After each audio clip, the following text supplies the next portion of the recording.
अस्सलाम वालेकुम वर्स, मेरा नाम है अब्दुल गफ़ार और आप देख रहे Abdul Ghaffar learner market YouTube channel.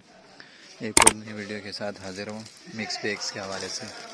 ये जो लाट आपको दिख रहे हैं ये मिक्स बैग का है और ये देख रहे हो 100 kg का बंडल है, लिखा हुआ भी इसके ऊपर 100 kg का बंडल है मिक्स बैग, जिसका जो है ना मैं आपको विज़िट करा रहा हूँ कि आप देख लो। देख रहे हो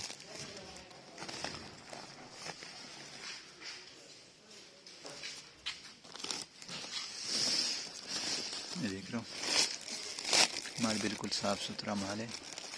कुरिया का जो है ना डायरेक्ट है, ये अभी कंटेनर से उतरा।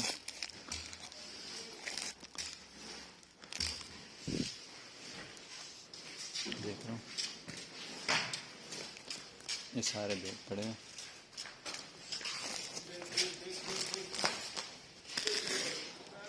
ये जो है ना अभी कंटेनर से उतर रहे हैं।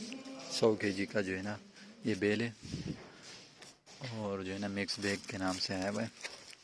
देख रहे हो लिखा हुआ भी इसके ऊपर माल, तो आप इसका चेक कर सकते हो कि किस तरह से जो है ना खूबसूरत माल है, साफ़ सुथरा माल है। देख रहे हो